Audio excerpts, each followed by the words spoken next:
Hey there. As the year comes to an end, I am having some very intense thoughts about 2024. You know, I've never quite experienced emotional or mental struggle the way that I have in 2024. It's like everything came crashing down. All the illusions just sort of like petered out. My illusions about my family, my illusions about reality. Um, yeah, I guess it was a hard awakening. Um, I guess I'm glad it happened. But at the same time,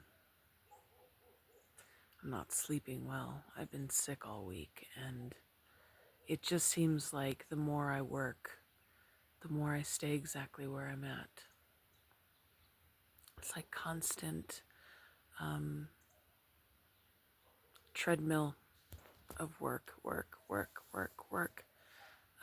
At least I do things that I love, but still, there's always this beautiful house sitting that I fall back on. I'm a really good house sitter because I move in and I don't leave, and I take care of the animals like round the clock, and I try to like bake and darn my socks and do things that I normally wouldn't do because I'm busy. But here, here all I have is the time to do things because I'm just basically a placeholder for the owner of the house or the owner of the animals. But this time I got pretty sick. I got strep throat, so um it's been over a week of really sort of struggling physically, which makes me feel useless and powerless, unfortunately. Um, but yeah, I walk the dogs twice a day because that gives me pleasure, but that's about all I got in me. I made prickly pear jam, which I don't know what is wrong with me. I can't make jam or jelly to save my life. It always comes out syrup.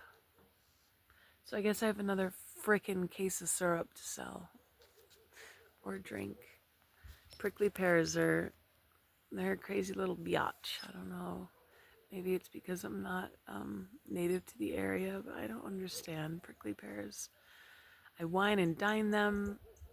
It seems like it's working out. Man. Anyways, I'm at a high altitude. I don't know if you can see the sun over there in the mountains. You can hear the cooing of the morning doves. Today I woke up from a dream where I decided I was in Manhattan and I had an apartment. I decided to expand and have an apartment just for like a co-op with other people, just for art.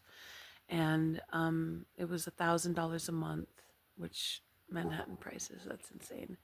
But for New Mexico prices, that's like a big deal. But somehow someone handed me $1,000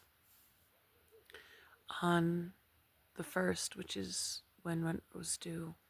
It was December 1st. It's like I went back in time or something, but it's so real.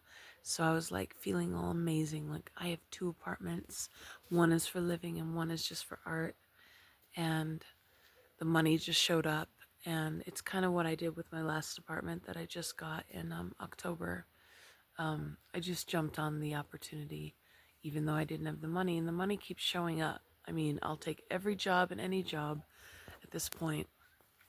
I'm working. Like I don't take days off anymore, but my jobs are like landscaping and dog sitting and house sitting and massage and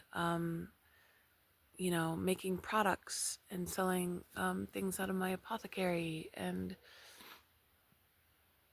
uh, gardening, gardening, landscaping, helping someone wash their windows of their business or I beat rugs. I beat rugs professionally. I actually have my own beater. It's wicker, and I have beater will travel. But yeah, So spending all this time doing things helps, but I don't feel like I'm getting anywhere.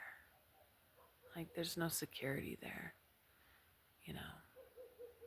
This was the month where my car decided to stop working for the first time, and it's a head gasket situation. It's not blown. My car is parked until further notice.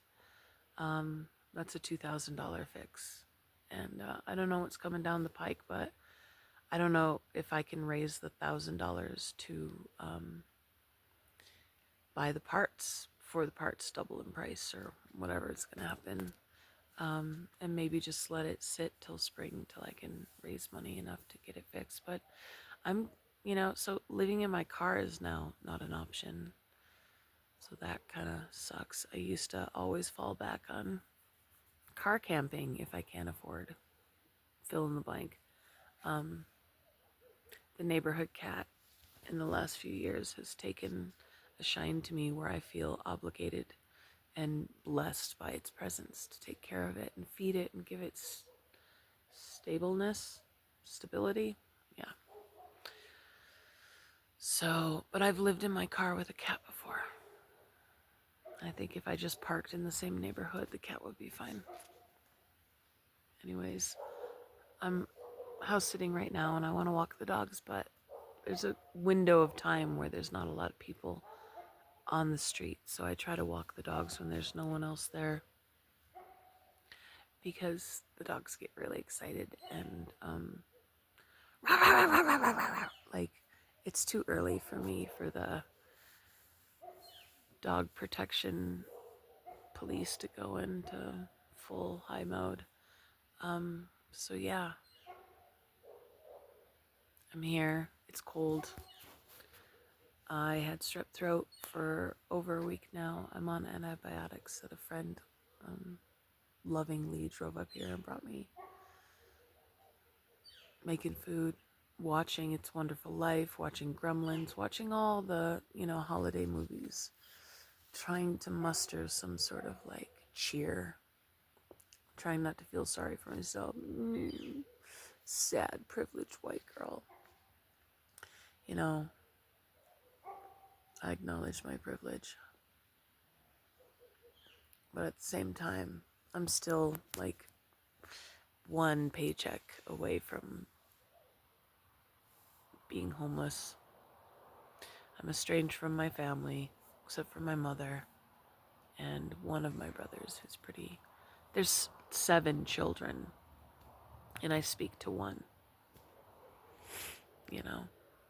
I'm pretty sure they're all pretty well off. They have 1 billion children and 1 billion grandchildren. My sisters they all married well. They married well. And they're very smart women, so they're usually the woman behind the king, behind the throne kind of situation. But it seems like through marriage, they gained a lot of material success because let's just leave it at that. But yeah, I recently, in August, severed all ties with my siblings due to unreconcilable differences. I keep reaching out, and they're kind of like pull yourself up by the bootstraps, biatches. But that's easy to do when you have money. And yeah, I'm going to leave it at that because I don't know what else to say except that I'm deeply sad at the state of my family. I once said, hey, we should have a reunion. And they're like, why? It's one of those situations where when the patriarch died, my father, I got to really see that he was actually the only reason the family was still connected. Yeah. Anyways, It's morning. It's cold. My tonsils are still swollen. I'm working my ass off. I'm making ends meet. I'm without a car. And I really, really, really want 2025 to shift. I think I'm gonna insist on it. Yeah, I think I'm gonna insist on it. I'm not afraid to call in new work. It's just, it gets really pretty overwhelming, especially without familial support. Thanks, fam. Anyways, that's all I gotta say for now. Have a great day. Mwah.